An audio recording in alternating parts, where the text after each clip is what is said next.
প্রথমে আমরা দেখেছিলাম কি কৃষ্ণস্য সমীপম, কৃষ্ণস্য সমীপম। এখানে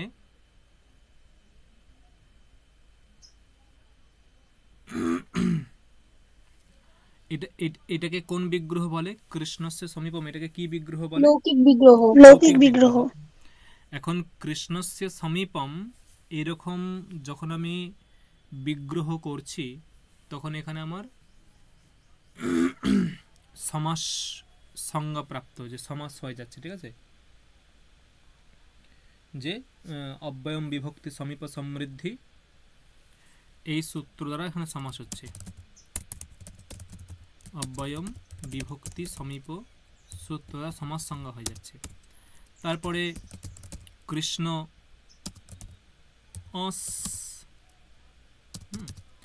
আর সমীপ এর অর্থে কোনটা আসবে? সমীপ এই অর্থে হ্যাঁ কোনটা আসবে? উপ। তাহলে উপসু, কৃষ্ণ উপসু। এখানে যেহেতু সমাস সংজ্ঞা হয়েছে অব্যয়ম বিভক্তি সমীপ সমৃদ্ধি, এই সূত্রানুসারে এর সমাস সংজ্ঞা প্রাপ্ত হয়েছে, অব্যয়ীভাব সমাস হয়েছে। তাহলে সমাসের কি সংজ্ঞা হয় বলেছিলাম মনে আছে? যেহেতু সমাস, তাই সমাস বশত তার একটা সমাস বশত তার একটা সংজ্ঞা হবে। সূত্র হচ্ছে কৃত্তদ্ধিত সমাসাশ্চ।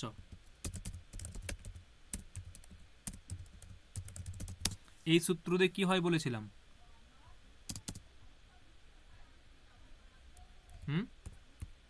এই সূত্র দিয়ে কি হয়?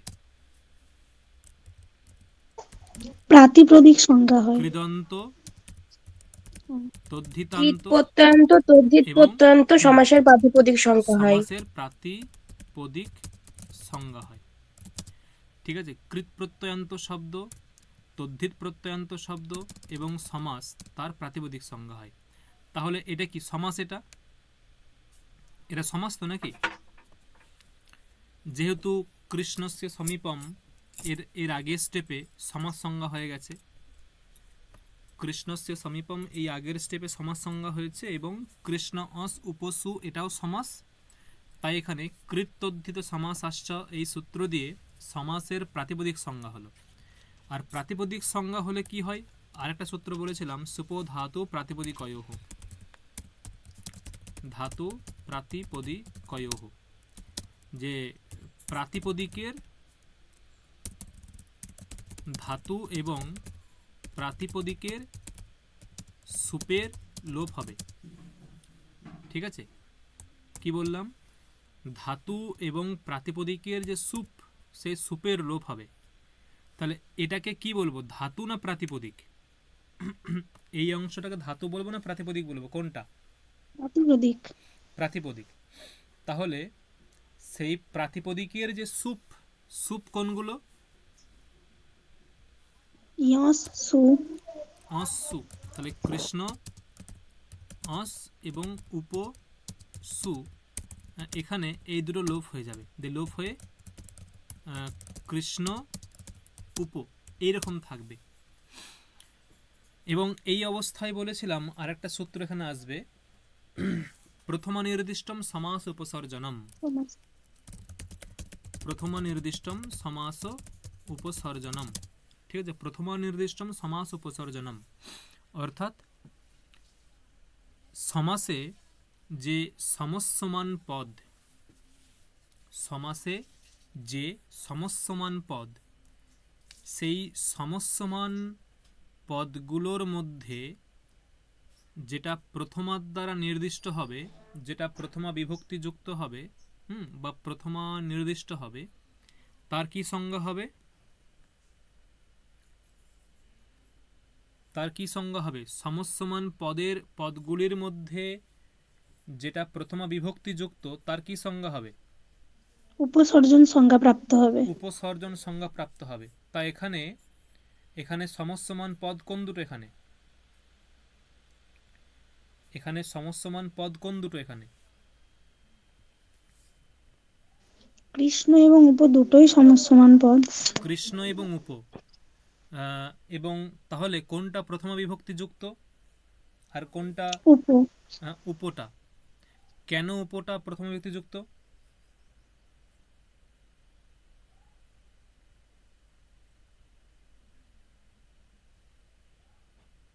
কারণ বিগ্রহে কি আছে?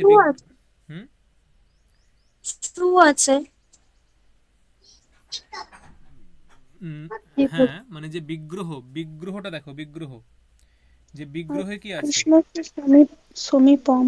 বিগ্রহে দেখো ষষ্ঠী আছে না? বিগ্রহেতে কৃষ্ণস্য এখানে ষষ্ঠী আছে, কৃষ্ণস্য, হ্যাঁ।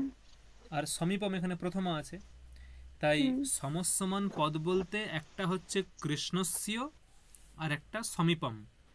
তা কোনটা মানে কোনটা প্রথমা বিভক্তিযুক্ত, কোনটা ষষ্ঠী বিভক্তিযুক্ত, সেটা দেখার জন্য আমাকে যেতে সমীপমটা হবে বিগ্রহে, যেতে হবে বিগ্রহে, মানে বিগ্রহ বাক্যকে ফলো করতে হবে। কি বললাম?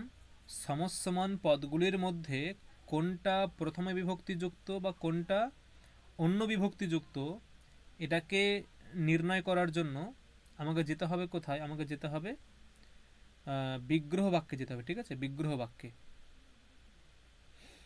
এখন সেই বিগ্রহ বাক্যে গেলে আমি বুঝতে পারবো যে সেখানে কি আছে। বিগ্রহ বাক্যে গেলে বুঝতে পারবো কোনটা প্রথমা বিভক্তিযুক্ত, কোনটা অন্য বিভক্তিযুক্ত।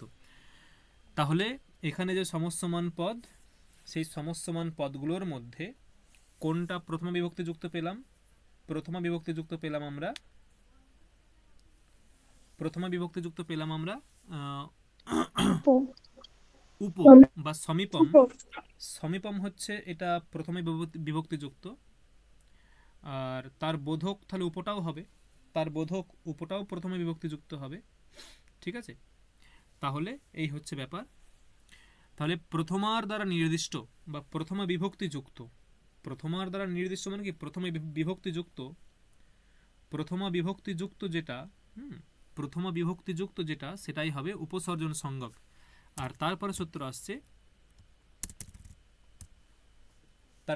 যে উপসর্জনম পূর্বম, অর্থাৎ যার উপসর্জন সংজ্ঞা হবে সেটা কি করতে হবে? সেটা পূর্বে প্রয়োগ হবে। সেটা পূর্বে প্রয়োগ হবে। যার উপসর্জন সংজ্ঞা হবে সেটা পূর্বে প্রয়োগ হবে। এই হচ্ছে ব্যাপার। তাহলে এখানে চেঞ্জ হয়ে গেল, উপ,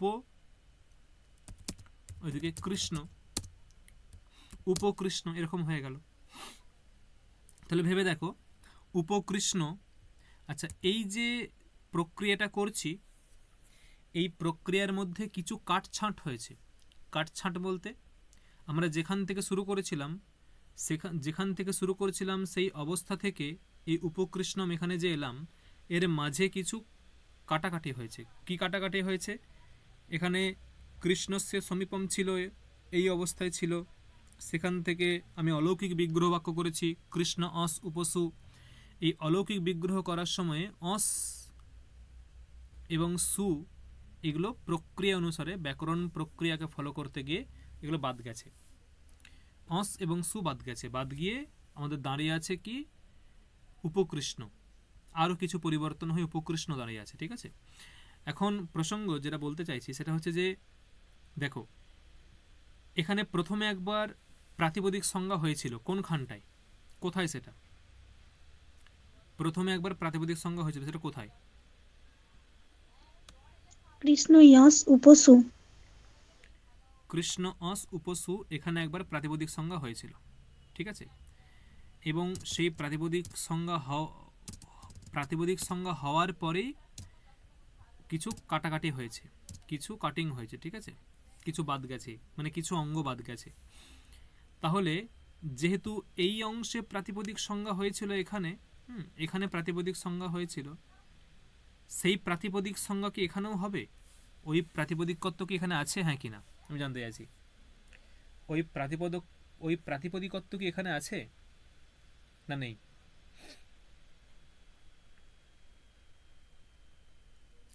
ওই প্রাতিপদিকত্ব কি এখানে আছে, হ্যাঁ কিনা?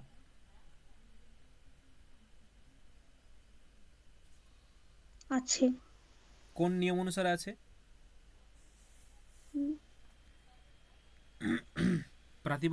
প্রাতিপদিকত্ব যে আছে কোন নিয়ম অনুসারে? স্যার আপনি একটা বলেছিলেন না যে কুকুরের লেজ কেটে দিলেও সেটা কুকুরই থাকে। হ্যাঁ, কিন্তু আমি কোনোটা নিয়মও ওই বলেছিলাম, মানে এটা ন্যায় বলেছিলাম, ন্যায়।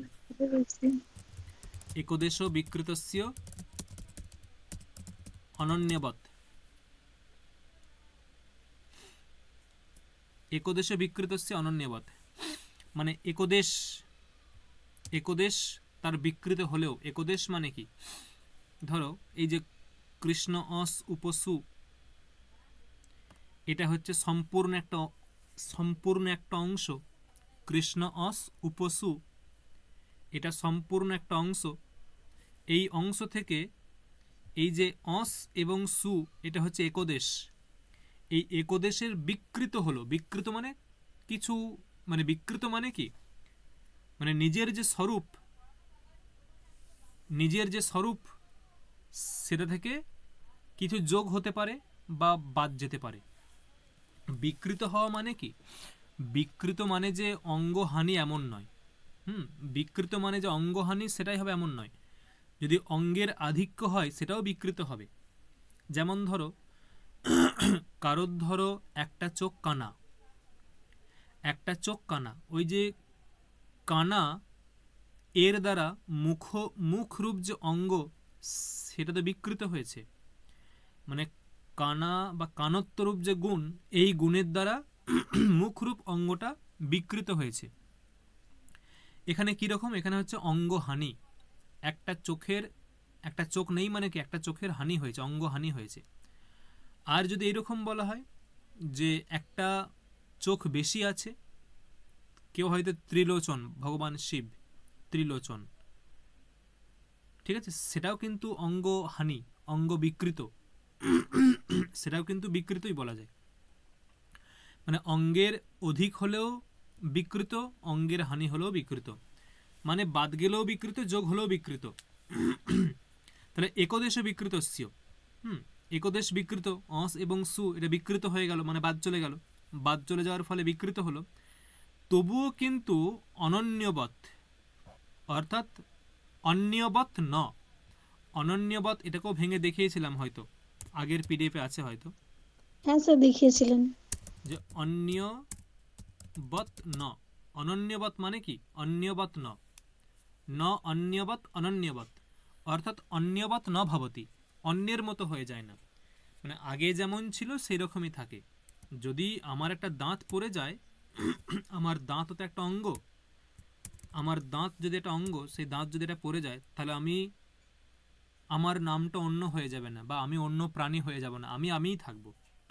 তাই বলছে একদেশ বিকৃতস্য অনন্যবৎ, একদেশ বিকৃত হলেও সেই বস্তুটা সেটাই থাকে।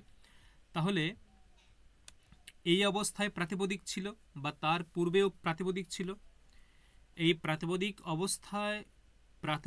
অবস্থায় যখন ছিল, সেখানে চারটি অংশ ছিল, কৃষ্ণ অস উপসু, সেখান থেকে দুটো অংশ বাদ গেছে, অস এবং সু বাদ গেছে, মানে একদেশ বিকৃত হয়েছে।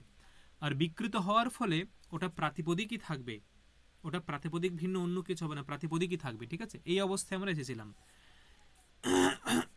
এখন বক্তব্য হচ্ছে যে প্রাতিপদিক হলো, তো প্রাতিপদিক কাকে বলে, আমরা এইগুলো বলবো বলেছিলাম। প্রাতিপদিক কাকে বলে, দেখো একটা সূত্র আছে প্রাতিপদিক সংজ্ঞাবিধায়ক, যে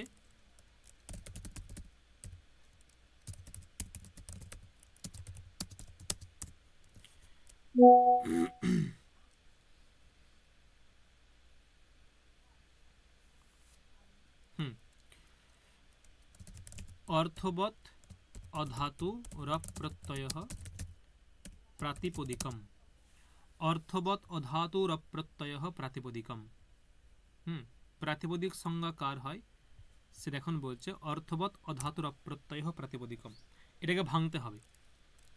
এখানে প্রাতিপদিক হচ্ছে সংজ্ঞা, মানে প্রাতিপদিক সংজ্ঞা হয়, আর তার সঙ্গী কি, তার সঙ্গী হচ্ছে অর্থবৎ অধাতুর অপ্রত্যয়। অর্থাৎ ভাঙলে হবে অর্থবৎ অধাতুহু অপ্রত্যয়, এদিকে প্রাতিপদিকম। তাহলে প্রাতিপদিক সংজ্ঞা কার হয়, দেখো প্রাতিপদিক সংজ্ঞা কার হয়, এখানে সেটা দেওয়া নেই, এটা উজ্জ আছে না। কীরকম উজ্জ আছে না, উজ্জ হচ্ছে এখানে, এটা উজ্জ হচ্ছে এইরকম যে উজ্জটা হচ্ছে ওটা অন্য সূত্র থেকে আনতে হবে, যে শব্দস্বরূপম, শব্দস্বরূপম মানে একটা শব্দস্বরূপের প্রাতিপদিক সংজ্ঞা হয়, একটা শব্দস্বরূপের প্রাতিপদিক সংজ্ঞা হয়। কীরকম ওই শব্দস্বরূপটা, ওই শব্দস্বরূপটা কীরকম বলছে, অর্থবৎ মানে অর্থ বিশিষ্ট, মানে এমন একটা শব্দস্বরূপ যার একটা অর্থ থাকবে। তার মানে নিরর্থক শব্দের প্রাতিপদিক সংজ্ঞা হবে না।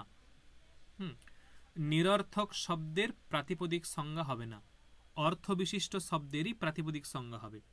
তাহলে কি হলো, অর্থবৎ শব্দস্বরূপম প্রাতিপদিকম ভবতি, অর্থ বিশিষ্ট যে শব্দস্বরূপ তারই প্রাতিপদিক সংজ্ঞা হয়। আবারও বলছে অধাতু, ওই যে শব্দস্বরূপটা সেটা অধাতু, মানে ধাতু হওয়া চলবে না, ধাতু থেকে ভিন্ন কিছু একটা হতে হবে। ধাতু ভিন্ন হতে হবে, অধাতু, ধাতু হওয়া চলবে না, ধাতু ভিন্ন কিছু একটা হতে হবে। তাহলে অর্থবৎ শব্দস্বরূপম, অর্থ বিশিষ্ট যে শব্দস্বরূপ তার প্রাতিপদিক সংজ্ঞা হয়। কিন্তু কিরকম কিরকম অর্থ বিশিষ্ট শব্দস্বরূপ বলছে অধাতু, অর্থাৎ ধাতু ভিন্ন হতে হবে। সেই যে প্রাতিপদিক, সেই যে শব্দস্বরূপ তাকে কোনো ধাতু হওয়া চলবে না। ধাতু বলতে কি, যেমন ভূ গম পট, ভূ গম পট, এই যে ধাতু, এইরকম ধাতু হওয়া চলবে না। দেখো ভূ ধাতুর একটা অর্থ আছে, তাহলে অর্থবৎ শব্দস্বরূপ ভূ একটা, তাহলে ভূ একটা অর্থ বিশিষ্ট শব্দস্বরূপ। গম ধাতুর অর্থ গমন, তাহলে একটা অর্থ আছে, তাহলে অর্থ বিশিষ্ট হচ্ছে গম শব্দস্বরূপ, তারও প্রাতিপদিক সংজ্ঞা হতে পারে। পঠ মানে অধ্যয়ন ক্রিয়া, অধ্যয়ন করা, তাহলে পঠের একটা অর্থ আছে, তাহলে পঠ অর্থ বিশিষ্ট হয়ে গেল, অর্থ বিশিষ্ট শব্দস্বরূপ পঠ, কিন্তু তাকে ধাতু হওয়া চলবে না। অতএব ধাতু হলে কিন্তু তার প্রাতিপদিক সংজ্ঞা হবে না। আর কি বলছে, অপ্রত্যয়, তাকে প্রত্যয় হওয়া চলবে না। যেমন প্রত্যয় বলতে কি, তিপ, তিপ তস ঘয় অন, এই যে এগুলো প্রত্যয় হওয়া চলবে না। তিপের অর্থ কি, তিপের অর্থ বর্তমান কাল, বা তিপের অর্থ কর্তা, মানে বৈয়াকরণদের মতে তিপ প্রত্যয়ের অর্থ কর্তা, নৈয়ায়িকদের মতে তিপ প্রত্যয়ের অর্থ হচ্ছে কৃতি, তিপের অর্থ বর্তমান কাল। এরকম তিপ প্রত্যয়ের অনেক অর্থ আছে। অনের অর্থ ভাব, অনের অর্থ অপত্যীয়, এরকম অনেক অর্থ হয় অন প্রত্যয়। ঘয়ের অর্থ ভাব। তাহলে প্রত্যেকটারই অর্থ আছে, এই প্রত্যয়গুলোর প্রত্যেকটা অর্থ আছে। তাহলে অর্থ বিশিষ্ট, অর্থ আছে মানে কি, অর্থ আছে মানে অর্থ বিশিষ্ট। তাহলে অর্থ বিশিষ্ট শব্দস্বরূপ হচ্ছে তিপ তস ঘয় অন প্রভৃতি সব প্রত্যয়। তাহলে এদেরও প্রাতিপদিক সংজ্ঞা হতে পারে, কিন্তু না, এদের প্রাতিপদিক সংজ্ঞা হবে না। সেজন্য প্রথমেই বারণ করেছে যে এমন শব্দ হতে হবে, এমন শব্দ হতে হবে যেগুলো অর্থ থাকবে কিন্তু ধাতু হওয়া চলবে না, প্রত্যয় হওয়া চলবে না। এবং এখানে আরেকটা বলেনি, বা সেটা এখানে লোকানো আছে অর্থটা, যে প্রত্যয়ান্ত হওয়া চলবে না, প্রত্যয়ান্ত হওয়া চলবে না। প্রত্যয়ান্ত মানে, প্রত্যয়ান্ত মানে ধরো বললাম যে এরকম, যে মানে প্রত্যয় অন্তে যার, প্রত্যয়ান্ত মানে কি, প্রত্যয় অন্তে যার, সেটা প্রত্যয়ান্ত। যেমন ধরো এরকম যে রাম শব্দ, রাম, এই রাম শব্দ এখানে রম ধাতু আছে, তার সঙ্গে ঘয় প্রত্যয় আছে, দিয়ে রাম শব্দ হয়েছে। তাহলে রাম শব্দের অন্তে কোন প্রত্যয় আছে, রাম শব্দের অন্তে, হ্যাঁ বলো, ঘয় প্রত্যয় আছে। তাহলে রাম শব্দের অন্তে ঘয় প্রত্যয় আছে। তাহলে এই রাম শব্দটা প্রত্যয়ান্ত হলো, হ্যাঁ কি না, রাম শব্দটা প্রত্যয়ান্ত হলো। তাহলে প্রত্যয়ান্ত শব্দেরও কিন্তু প্রাতিপদিক সংজ্ঞা হয় না, অন্তত এই সূত্র দিয়ে হয় না, অন্য সূত্র দিয়ে হতে পারে, এই সূত্র দিয়ে হবে না। যেগুলো প্রত্যয়ান্ত শব্দ তাদেরও কিন্তু প্রাতিপদিক সংজ্ঞা হবে না, হয় না। হুম, দেখো আরো যেমন শব্দ ধরো বলুন কারণ, কারণও, হুম, কারণও শব্দ। তা এখানেও করণ শব্দ, তার সঙ্গে অন প্রত্যয় করলে হয় কারণও। দেখো তাহলে কারণও শব্দ, এটা এটা কি, এটাও প্রত্যয়ান্ত। কারণও যে শব্দ এটাও প্রত্যয়ান্ত। তাহলে এই প্রত্যয়ান্ত শব্দেরও কিন্তু কি হবে না, প্রাতিপদিক সংজ্ঞা হবে না, অন্তত এই সূত্র দিয়ে হবে না, অন্য সূত্র দিয়ে হতে পারে। বুঝে গেল? ক্লিয়ার হয়ে গেল? হ্যাঁ স্যার। হ্যাঁ স্যার।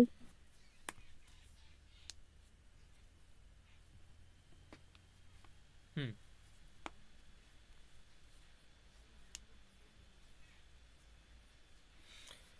তাহলে বাস্তবিক সূত্রের অর্থটা কি হলো, যে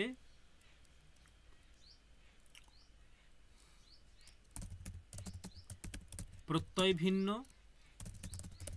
প্রত্যয়ান্ত ভিন্ন এবং ধাতু ভিন্ন যে অর্থ বিশিষ্ট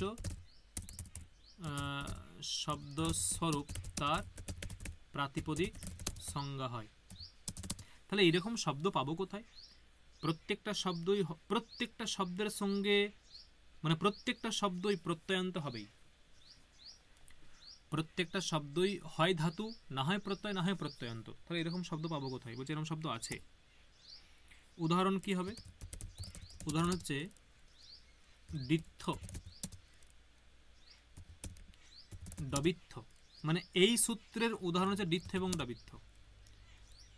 ডিত্থ এটা হচ্ছে যে সম্ভবত যে কাষ্ঠ নির্মিত মৃগ, মানে কাঠের হরিণ। আর ডবিত্থ মানে পুতুল টুতুল হবে, ঠিক আছে?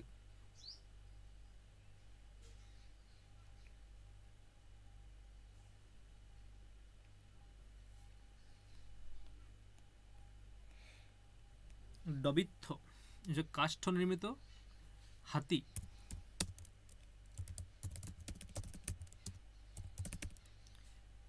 এই যে ডিত্থ এবং ডবিত্থ, এই দুটো কোনো ধাতু?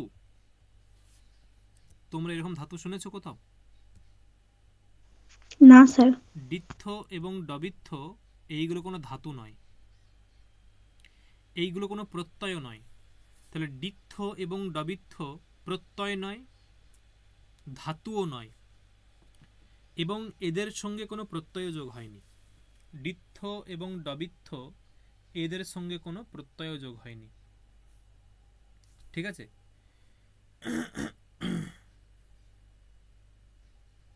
হুম,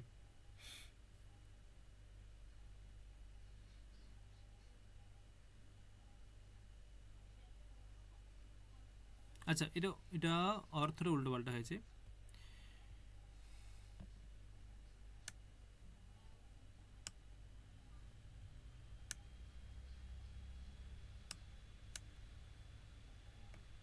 হুম, তা দেখো এখানে কোনো প্রত্যয় যোগ হয়নি। তাহলে কি বললাম? ডিত্থ হচ্ছে প্রত্যয় নয়, প্রত্যয় থেকে ভিন্ন। ডবিত্থ প্রত্যয় থেকে ভিন্ন। ডিত্থ ধাতুও নয়, ধাতু থেকে ভিন্ন। এবং ডবিত্থ ধাতু থেকে ভিন্ন, এবং এদের সঙ্গে কোনো প্রত্যয় যোগ হয়নি, অতএব এটা প্রত্যয়ান্ত ভিন্ন। কিন্তু এদের অর্থ আছে, অর্থ আছে, তাই অর্থ বিশিষ্ট শব্দস্বরূপ, তাই এদের প্রাতিপদিক সংজ্ঞা হয়। এদের প্রাতিপদিক সংজ্ঞা হবে কোন সূত্র দিয়ে? এদের প্রাতিপদিক সংজ্ঞা হবে কোন সূত্র দিয়ে? অর্থবৎ অধাতুর প্রত্যয় প্রাতিপদিকম। এভাবেও এভাবেও ইয়ে করতে হবে। অর্থবৎ অধাতু,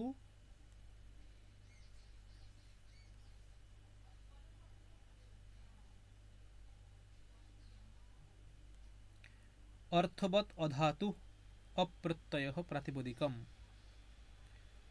অর্থবৎ অধাতুর অপ্রত্যয় প্রাতিপদিকম, ঠিক আছে? তা এখন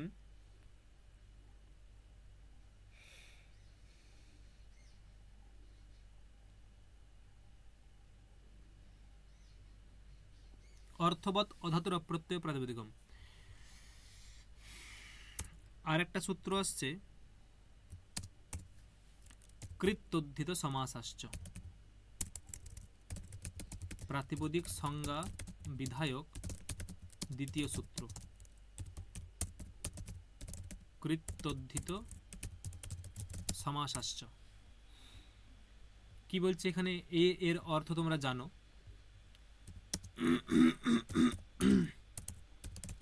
কৃদন্ত তদ্ধিতান্ত এবং সমাসের প্রাতিপদিক সংজ্ঞা হয়ে বা হয়, মানে যেগুলো কৃদন্ত পদ, যেগুলো তদ্ধিতান্ত পদ এবং যেগুলো সমাস, তাদের প্রাতিপদিক সংজ্ঞা হয়। ঠিক আছে, কৃদন্ত তদ্ধিতান্ত এবং সমাসের প্রাতিপদিক সংজ্ঞা হয়। দেখো এখানে একটা জিনিস বুঝতে হবে, ব্যাকরণ সম্প্রদায়ে দুটো পক্ষ আছে, মানে বৈয়াকরণদের মধ্যে দুটো পক্ষ আছে, দুটো সম্প্রদায় আছে। কি সম্প্রদায়? বৈয়াকরণদের মধ্যে দুটি পক্ষ আছে। একটা হচ্ছে ব্যুৎপন্ন, প্রথম কি ব্যুৎপন্ন পক্ষ এবং দ্বিতীয় হচ্ছে অব্যুৎপন্ন পক্ষ। ব্যুৎপন্ন পক্ষ এবং অব্যুৎপন্ন পক্ষ। এই ব্যুৎপন্ন পক্ষ কি বলে, যে এদের মতে প্রতিটি শব্দই ব্যুৎপন্ন, অর্থাৎ প্রকৃতি প্রত্যয় যোগ করেই উৎপন্ন হয়। আর অব্যুৎপন্ন পক্ষ কি বলে, এদের মতে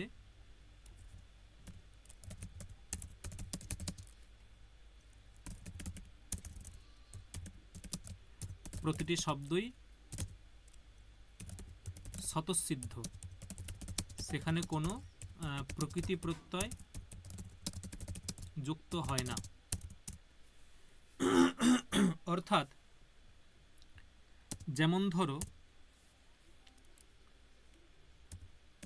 ডিত্থ ডবিত্থ, এখানে কোনো প্রকৃতি প্রত্যয় যুক্ত হয়েছে, মানে কোনো প্রত্যয় যুক্ত হয়েছে কি? না। তাহলে এটা কোন পক্ষে যাবে বলো তো? ডিত্থ ডবিত্থ কোন পক্ষে যাবে?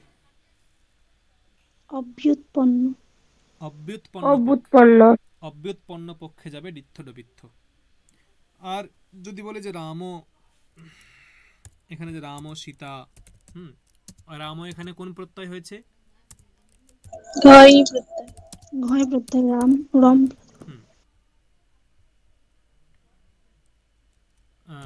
রম যুক্ত ঘয়। এখানেও শীত শব্দের সঙ্গে টাপ প্রত্যয় হয়েছে, টাপ প্রত্যয়। ঠিক আছে, তাহলে এখানে দেখো যে ব্যুৎপন্ন পক্ষ বলছে যে প্রত্যেকটা শব্দই প্রকৃতি প্রত্যয়ের যোগে উৎপন্ন হয়, প্রকৃতি প্রত্যয়। তাহলে এখানে ঘয়টা হচ্ছে প্রত্যয়, টাপটা হচ্ছে প্রত্যয়, আর প্রকৃতি হচ্ছে রমটা, এবং শীত এটা হচ্ছে প্রকৃতি। মানে প্রকৃতির সঙ্গে প্রত্যয় যোগ করেই প্রত্যেকটা শব্দ উৎপন্ন হয়, এটা যে ব্যুৎপন্ন পক্ষ। আর অব্যুৎপন্ন পক্ষ বলছে যে প্রত্যেকটা শব্দই স্বতঃসিদ্ধ, সেখানে কোনো প্রকৃতি প্রত্যয় যুক্ত হয় না। মানে অব্যুৎপন্ন পক্ষদের মতে বলছে সীতা এটাই মূল শব্দ, এখানে কোনো প্রকৃতি প্রত্যয় নেই। রামও এটাই মূল শব্দ, এখানে কোনো প্রকৃতি প্রত্যয় নেই। এটা হচ্ছে অব্যুৎপন্ন পক্ষ। এখন যেটা বক্তব্য, তাহলে ভেবে দেখো, ব্যুৎপন্ন পক্ষ মানে যেগুলো ব্যুৎপন্ন শব্দ, মানে যেগুলো প্রকৃতি প্রত্যয় যুক্ত হয়ে নিষ্পন্ন হয়, যেগুলো ব্যুৎপন্ন শব্দ, যেগুলো প্রকৃতি প্রত্যয় যুক্ত হয়ে নিষ্পন্ন হয়, যেমন রাম, সীতা, এইগুলোর প্রাতিপদিক সংজ্ঞা হবে কোন সূত্র দিয়ে? এদের প্রাতিপদিক সংজ্ঞা হবে কোন সূত্র দিয়ে? দুটো সূত্র বললাম, অর্থবোধ অধাতুক প্রত্যয় এবং কৃত্তোদ্ধিত সমাসাশ্চ। এই সূত্র অনুসারে হবে। সমাসাশ্চ, এই সূত্র দিয়ে ব্যুৎপন্ন যে শব্দ, সেই শব্দের প্রাতিপদিক সংজ্ঞা হবে। কি বললাম বোঝা গেল? যেগুলো হ্যাঁ স্যার। ব্যুৎপন্ন শব্দ, সেই ব্যুৎপন্ন শব্দগুলির প্রাতিপদিক সংজ্ঞা হবে কৃত্যোদ্ধৃত সমাসাশ্চ। আর হচ্ছে একটা, যেগুলো অব্যুৎপন্ন শব্দ, সেই অব্যুৎপন্ন শব্দের প্রাতিপদিক সংজ্ঞা হবে অর্থবৎ অধাতুর অপ্রত্যয় প্রাতিপদিকম, এই সূত্র দিয়ে। ক্লিয়ার? হ্যাঁ স্যার। ক্লিয়ার হ্যাঁ কিনা? হ্যাঁ স্যার। হুম। হ্যাঁ। তাহলে দেখো, এইটা হলো একটা, এটা হচ্ছে প্রাতিপদিক হলো। আমরা প্রাতিপদিক পেলাম।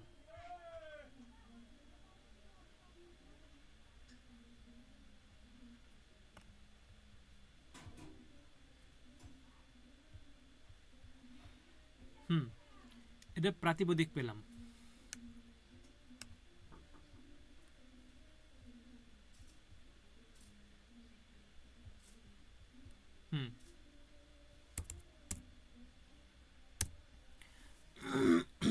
এখন একটা সূত্র আছে,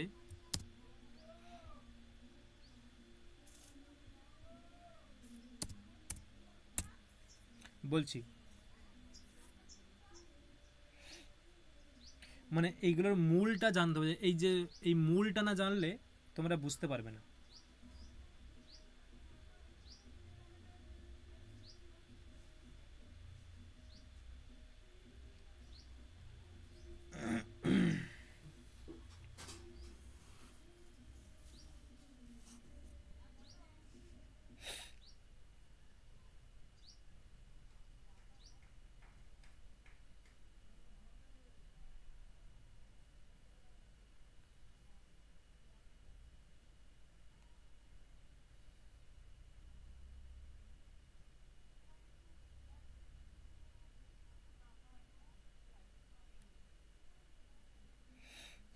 দেখো, একটা সূত্র আছে,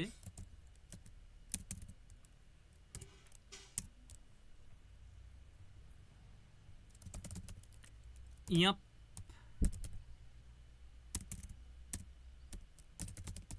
পদিকাত, ইয়াপ প্রাতিপদিকাত।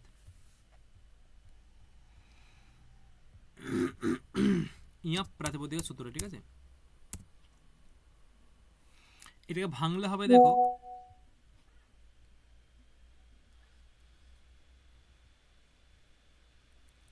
যে ই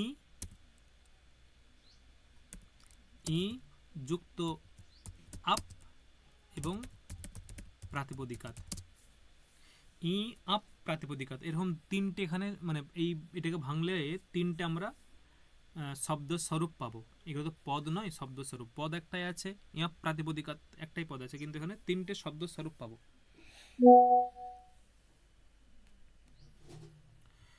না, এখানে দেখো, ই মানে কি? ই বলতে তিনটে প্রত্যয়কে বোঝায়। মানে এই যে ই মানে কি, ই বলতে এখানে, ই বলতে বুঝতে হবে যে ইয়ন্ত, অর্থাৎ ই অন্তে আছে যার, সেটা ইয়ন্ত।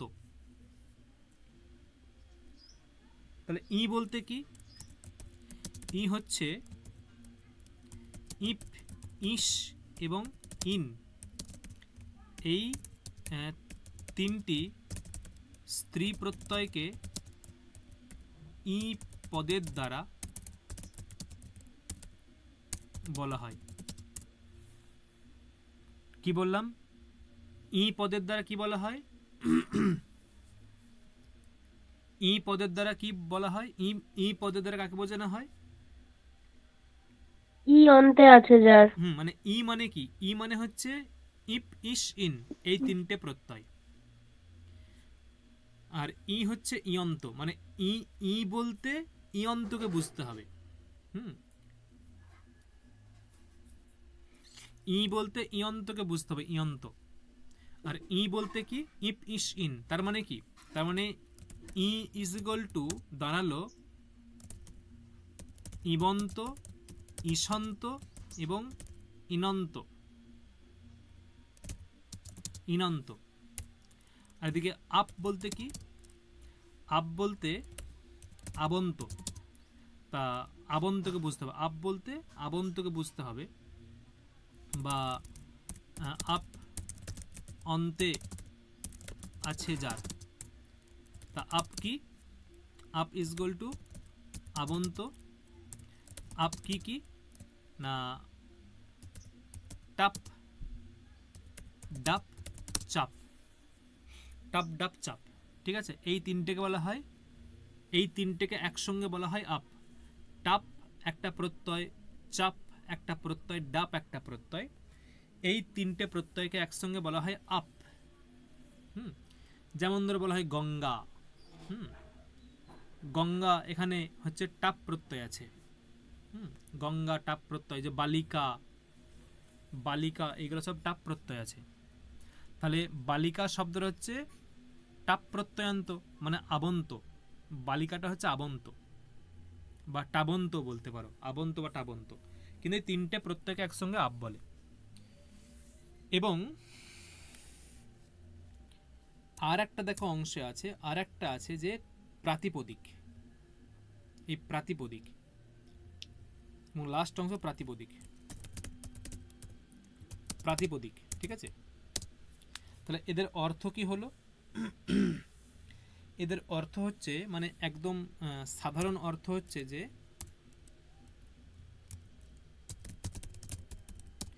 যে ইয়ন্ত,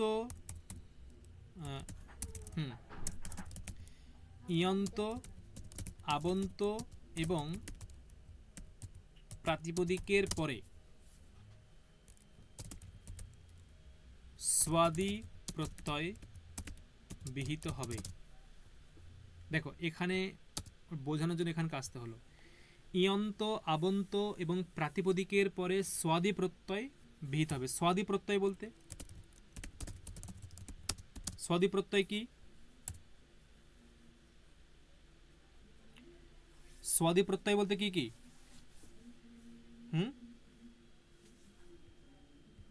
হ্যালো, আমার কথা শোনা যাচ্ছে?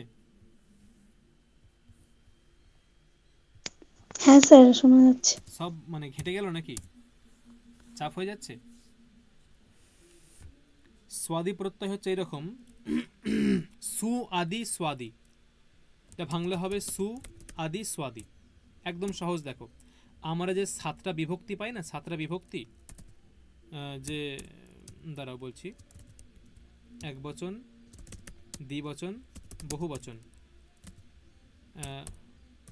প্রথমা, দ্বিতীয়া, তৃতীয়া, চতুর্থী, পঞ্চমী, ষষ্ঠী, সপ্তমী। এই যে প্রত্যেকটা বিভক্তি পাই, এখানে কি হয়? সু, সু ও জস, অমট সস, টা ভ্যান ভিস। সু ও জস, তারপরে অম অট সস, ওট ওট। সস, কবে পড়েছি সব ভুলে গেছি। টা টা ভ্যান ভিস, ভ্যাম ভ্যাম ভিস, ভিস। তারপরে ভ্যাম ভস, ইয়ে ভ্যাম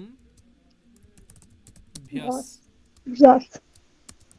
অসি ইয়সি ভ্যাম ভ্যাস, ভ্যাম ভ্যাস, তারপর হচ্ছে অস ওস ওস, আম, ই ওস সুপ। সুপ। দেখো তার মানে কি হলো আমাদের, আমরা যা পেলাম যে ইয়ন্ত যে ইয়ন্ত যে শব্দ, আবন্ত যে শব্দ এবং যে প্রাতিপদিক, তারপরে এই প্রত্যয়গুলো যুক্ত করতে হবে, ঠিক আছে। ইয়ন্ত, আবন্ত এবং যে প্রাতিপদিক, তারপরে এই প্রত্যয়গুলো যুক্ত করতে হবে। তাহলে দেখো আমরা একটা প্রাতিপদিক পেয়েছি রাম, রাম শব্দ, রাম শব্দ, তার সঙ্গে আমি ধরে নিলাম আমি প্রথমার এক বচন করব, যে প্রথমা বিভক্তি তার এক বচন করব, দিয়ে রাম শব্দের সঙ্গে আমি কি করলাম, দেখো একবারে প্রথম থেকে ব্যাপারটা বোঝো। এখানে কোন সূত্র দিয়ে প্রাতিপদিক সংজ্ঞা হবে? কোন সূত্র দিয়ে প্রাতিপদিক সংজ্ঞা হবে? কৃত্যুদ্ধৃত সমাসাস্য। কৃত্যুদ্ধৃত সমাসাস্য। কৃত্যুদ্ধৃত সমাসাস্য। প্রাতিপদিক সংজ্ঞা হলো, সঙ্গে সঙ্গে সূত্র আসবে স্বৌ যশ ঔট ঔট ষষ্ঠাভ্যাম ভিস ইয়ে ভ্যাম ভ্যাস অসিভ্যাম ভ্যাস অসোসাম ইয়োসুপ। এইরকম, মানে এটা কিচ্ছু না, মনে সূত্র খুব কঠিন অ্যাকচুয়ালি। এই যে প্রত্যয়টা, এই যে প্রত্যেকটা যে প্রত্যয় সু ও যশ থেকে সুপ পর্যন্ত, এগুলো এমন সন্ধি হয়ে যুক্ত হয়ে আছে, সেটা হচ্ছে এটা, মানে ওই প্রত্যেকটা প্রত্যয় এখানে পর পর বসে সন্ধি হয়ে এই রূপটা হয়েছে, আর কিছু না। সুও যশ অমৌট শস টাভ্যামভিস ইয়ে ভ্যামভস অসিভ্যামভস অসসা মিয়সুপ, ওই 21টা প্রত্যয় এখানে আছে, এটাই একটা সূত্র। এই সূত্র দিয়ে কি হবে, এই সূত্র দিয়ে এখানে প্রথমার এক বচনে সু আসবে, তাহলে রামো সু, সু এলো। সু এসে কি হবে, একটা সূত্র আছে শশজুষ রুহু। শশজুষ রুহু কি বলছে, বলছে যে পদান্তে বিদ্যমান, না ভুল বললাম, এখানে রু আসবে না, এখানে আগে এই যে সুয়ের যে উকারটা লোপ হবে, ঈদ সংজ্ঞা হয়ে লোপ হবে। উপদেশে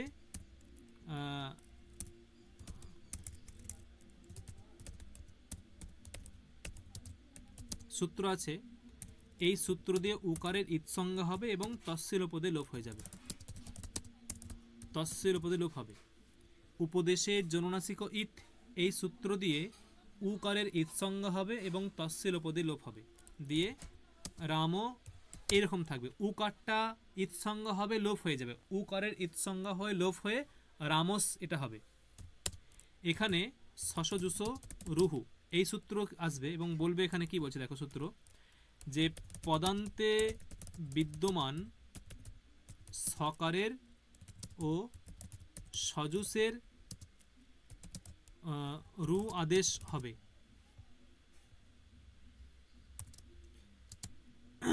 দেখো পদান্তে বিদ্যমান স কোনটা, এই যে সকারটা, এটা পদান্তে বিদ্যমান স, এর কি হবে, এর স্থানে কি হবে, রু আদেশ হবে, রু হবে, রু হবে, রু, রু, তাহলে সটা হয়ে যাবে রু এখন, তাহলে রাম রু। আবার এই যে রুটা, এই যে উপদেশে অচ অনুনাসিক ইত এবং তসিল উপ লাগবে এখানে, দে উকারটা লোপ হয়ে যাবে, মানে উকারটা লোপ হয়ে থাকবে, রকার থাকবে, রাম, এটা হলো রামর। একটা সূত্র আছে বিরাম বিরম বসানম, বিরাম অবসানমে বিরাম বসানম সূত্র, ঠিক আছে।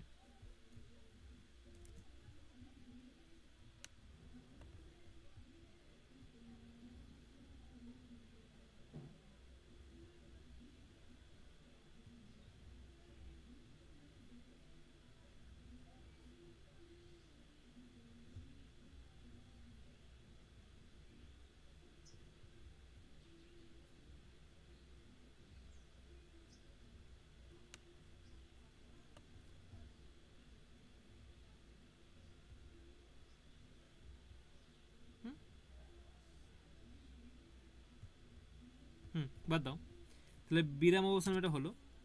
এই বিরাম অবসানম কি করে দেখো, এটা খুব সুন্দর একটা সূত্র।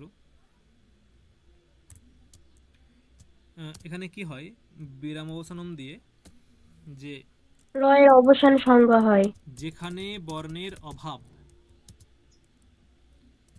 এবং যার পরে বর্ণের অভাব, এই উভয়ের অবসান সংজ্ঞা হয়। যেখানে বর্ণের অভাব এবং যার পরে বর্ণের অভাব, যেখানে বর্ণের অভাব এবং যার পরে বর্ণের অভাব, এই উভয়ের অবসান সংজ্ঞা হয়। দেখো দেখো রামর,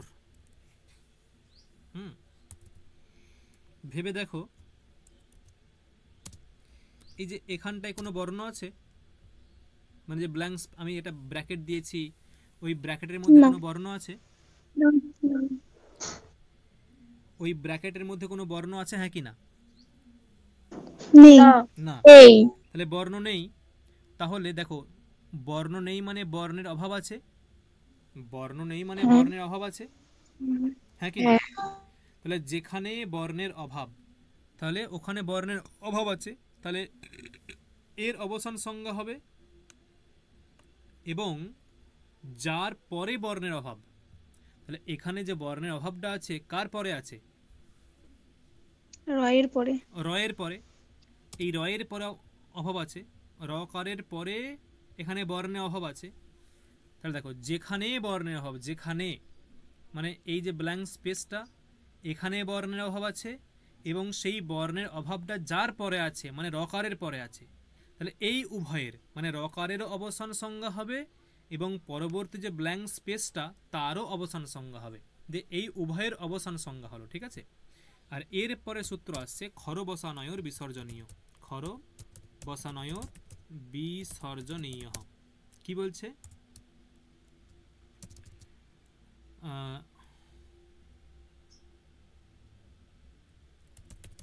পদান্ত রেফের বিসর্গ হবে পরে যদি অবসান থাকে,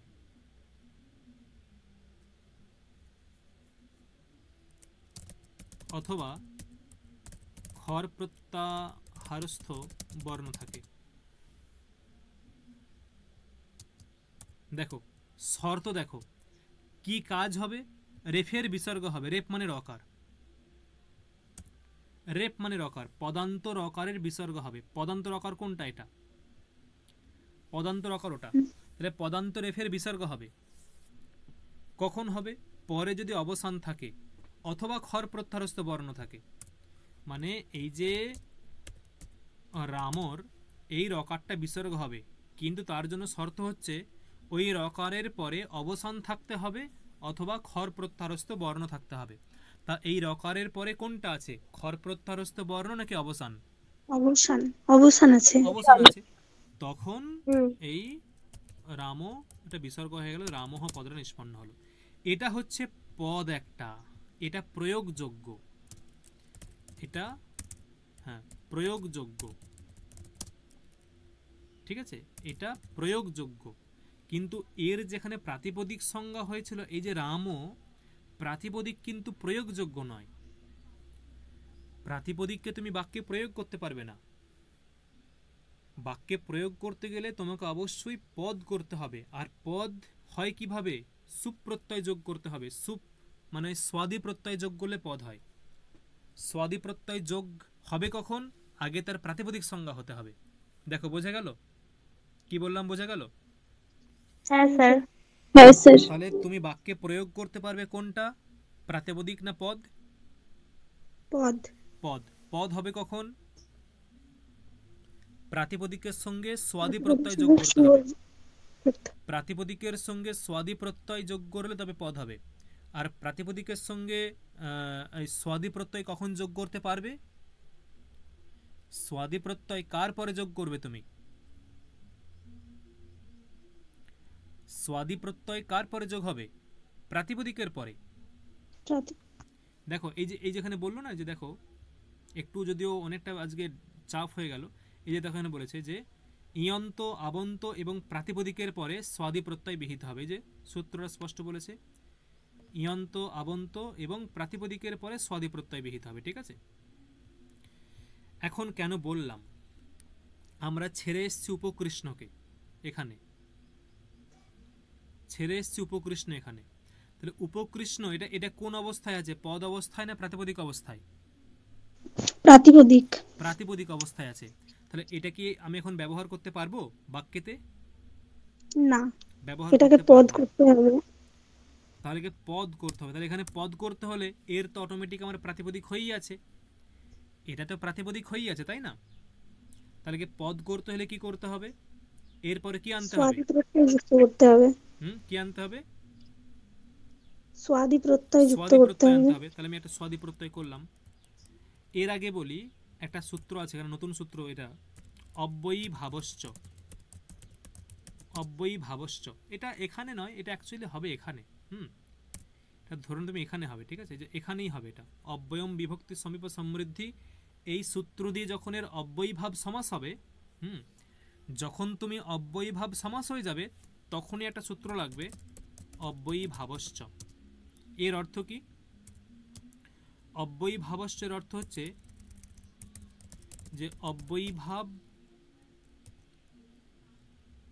সমাস সংজ্ঞা হয়েছে যাদের, তারা নপুংসক লিঙ্গে হবে।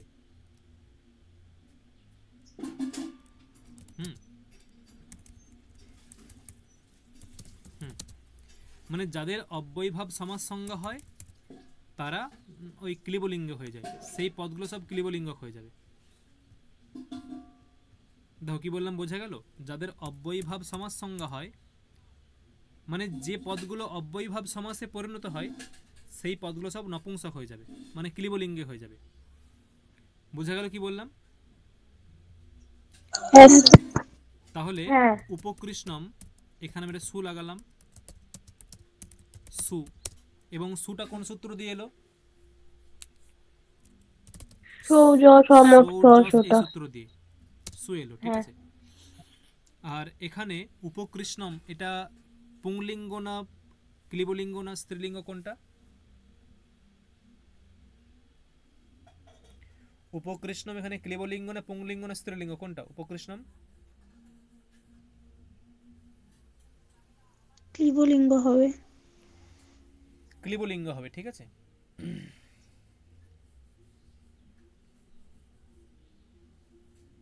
দেখো একটা নতুন সূত্র আসছে,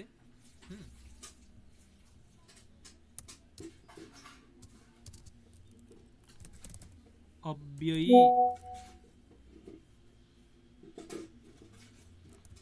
ভাবাদ অতম তো পঞ্চম্য। অব্যয়ী ভাবাদ অতম, অব্যয়ী ভাবাদ অতম, এখানে কি হবে? অত অম, এরকম, এটা না এরকম, ঠিক আছে। এটা যোগগুলো ইয়ে হয়ে যাচ্ছে, বুঝতে পারছো না, এরকম হবে।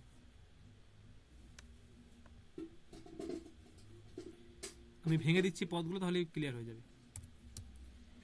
পদগুলো হবে এরকম যে অব্যয়ী ভাবাত অতঃ অম তু অপঞ্চম্যাহ, এর পদচ্ছেদটা অব্যয়ী ভাবাত অম, অব্যয়ী ভাবাত অতঃ অম তু অপঞ্চম্যাহ, এইটা ওখানে সন্ধি হয়ে ওইরকম হয়ে আছে সূত্র।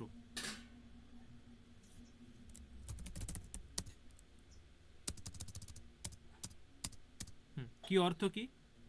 দেখো অর্থটা খুব সহজ, যে অতঃ অব্যয়ী ভাবাত, অতঃ মানে কি? অকারান্ত অব্যয়ীভাব সমাস পদ থেকে, অকারান্ত যে অব্যয়ীভাব সমাস নিষ্পন্ন যে পদ, অকারান্ত অব্যয়ীভাব সমাস নিষ্পন্ন যে প্রাতিপদিক। কি বললাম? অকারান্ত যে অব্যয়ীভাব সমাস নিষ্পন্ন যে প্রাতিপদিক, তারপরে বিহিত যে সুপ মানে সুপ প্রত্যয়, তার লোপ হবে না, কিন্তু তার স্থানে অম আদেশ হবে। আবার ভালো করে বোঝো, অকারান্ত যে অব্যয়ীভাব সমাস নিষ্পন্ন যে প্রাতিপদিক, অকারান্ত অব্যয়ীভাব সমাস নিষ্পন্ন যে প্রাতিপদিক, সেই প্রাতিপদিকের পরে বিহিত যে সু, সেই সুয়ের লোপ হবে না, কিন্তু সুয়ের স্থানে সব জায়গায় অম আদেশ হবে, অম। কিন্তু অপঞ্চম্যাহা, পঞ্চমী বিভক্তিতে হবে না, পঞ্চমী বিভক্তিতে হবে না। দেখো এমনি যেটা বললাম বোঝা গেল কি না? লিখে দিচ্ছি, যেটা বললাম বোঝা গেল, হ্যাঁ কি না? হ্যাঁ স্যার বুঝতে হ্যাঁ পেরেছি। স্যার। দেখো কি স্যার বললাম। লিখেও দিন, হ্যাঁ, স্যার লিখেও দিন। পঞ্চমী বিনা অকারান্ত অব্যয়ীভাব সমাস নিষ্পন্ন প্রাতিপদিকের উত্তর বিহিত যে স্বাদি প্রত্যয় তা সেইগুলির লোপ হবে না, কিন্তু তার স্থানে অম আদেশ হবে।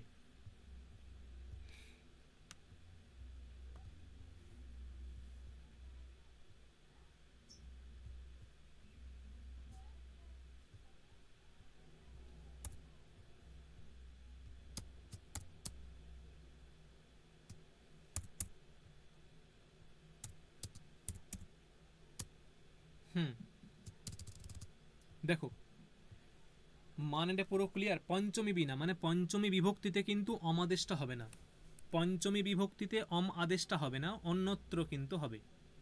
মানে পঞ্চমী বিভক্তি বাদ দিয়ে সব জায়গায় কিন্তু অম আদেশ হয়ে যাবে। যেখানেই সু হবে সেখানেই অম হবে, মানে সুপ্রত্যয়, নট স্বাদি প্রত্যয় বলে, স্বাদি প্রত্যয়। প্রাতিপদিকের উত্তর যে স্বাদি প্রত্যয় বিহিত হবে, সেই স্বাদি প্রত্যয় মানে সুয়ের স্থানেও অম হবে, ঔ তার স্থানেও অম হবে, যশ তার স্থানেও অম হবে, অম তার স্থানেও অম হবে, ঔট তার স্থানেও অম হবে, শস তার স্থানেও অম হবে, টা এর স্থানেও অম হবে। মানে প্রত্যেকটা সুপ্রত্যয়ের স্থানেই অম হবে, শুধু পঞ্চমীকে ছাড়া। পঞ্চমীতে গিয়ে কিন্তু হবে না। দেখো চলো উদাহরণ দেখি আমরা। হ্যাঁ, উপকৃষ্ণ সু, এইটা অব্যয়ীভাব সমাস নিষ্পন্ন হ্যাঁ কিনা? উপকৃষ্ণ, হ্যাঁ হ্যাঁ স্যার। এটা অকারান্ত হ্যাঁ কিনা? উপকৃষ্ণ এর অন্তে অকার আছে হ্যাঁ কিনা? ওকে। তাহলে অকারান্ত অব্যয়ীভাব সমাস নিষ্পন্ন প্রাতিপদিক হচ্ছে উপকৃষ্ণ। তারপর তার উত্তর মানে পরে, উপকৃষ্ণ এর পরে সুবিহিত হয়েছে হ্যাঁ কিনা? স্বাদি প্রত্যয় বিহিত হয়েছে। হ্যাঁ স্যার। তাহলে সেই সুয়ের স্থানে কি আদেশ হবে? অম আদেশ হবে। অম হবে।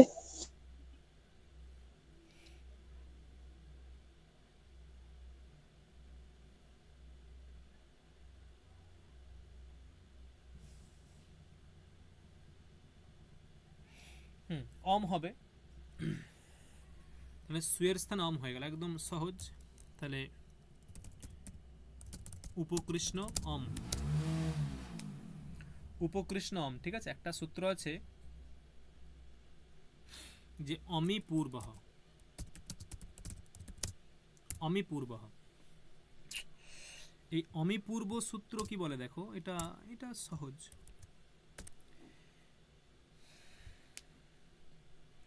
যে অপ্রত্যাহারস্থ বর্ণের পরে,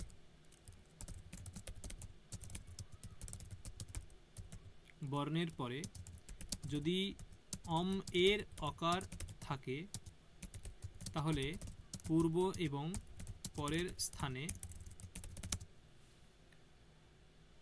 পূর্বরূপ একাদেশ হবে, পূর্বরূপ একাদেশ হবে। দেখো বুঝতে হবে জিনিসটা।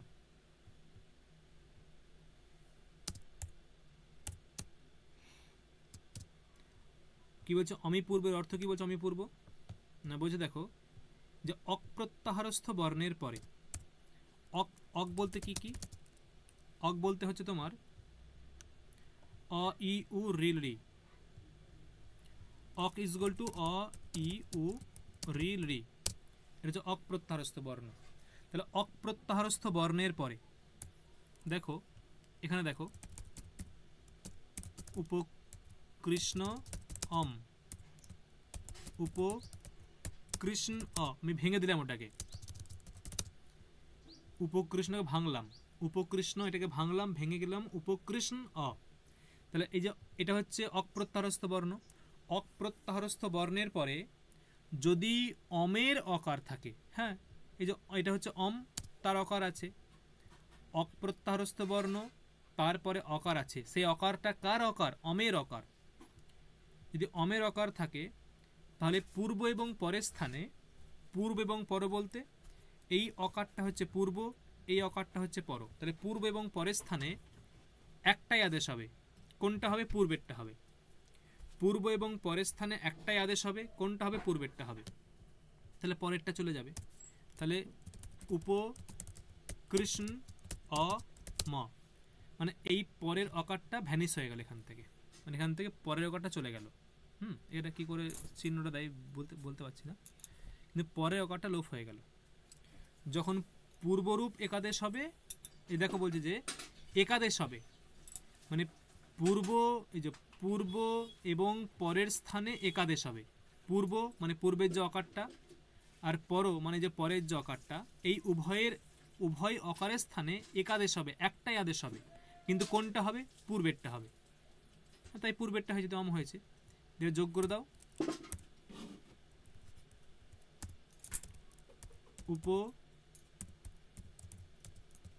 উপকৃষ্ণ ম উপকৃষ্ণম, এটা হচ্ছে পুরো একটা প্রক্রিয়া। এতক্ষণে উপকৃষ্ণম এটা সিদ্ধ হলো। এবং অব্যয়ীভাব সমাস নিষ্পন্ন এবং অকারান্ত তুমি যত পদ পাবে, যেমন ধরো এরকম হয় না, ফলম ফলে ফলানি, ফলম ফলে ফলানি, বা রামহ রামৌ রামাহ রামম রামৌ রামান। দেখো প্রত্যেকটা বিভক্তিতে প্রত্যেকটা বচনে চেঞ্জ হয়ে যায়। রামহ রামৌ রামাহা, রামম রামৌ রামান, চেঞ্জ হয়ে যাচ্ছে না? কিন্তু যেখানে অব্যয়ীভাব সমাস হবে সেখানে সু করলেও যা হবে, কিন্তু সেটা অকারান্ত হতে হবে, অকারান্ত হতে হবে, তবেই সেটা এক হবে। সু প্রত্যয় যোগ করলেও যা হবে, যশ করলেও তাই হবে, ঔট করলেও তাই হবে, শস করলেও তা হবে, টা করলেও তাই হবে, ভ্যাম ভিস সব উপকৃষ্ণ হবে, কারণ প্রত্যেকটা প্রত্যয়ের স্থানে অম আসবে, আর অম এলেই এরকম রূপটা হয়ে যাবে। কেবলমাত্র পঞ্চমীতে হবে না। পঞ্চমীতে কি হবে? পঞ্চমীতে উপকৃষ্ণাৎ, উপকৃষ্ণাভ্যাম, উপকৃষ্ণেভ্য এরকম হয়ে যাবে। পঞ্চমীতে আর অমটা হবে না।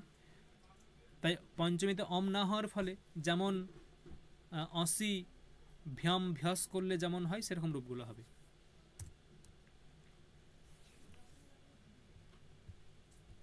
আজকে কটা ক্লাস হলো? আজকে 4টে না 3টে? 4টে।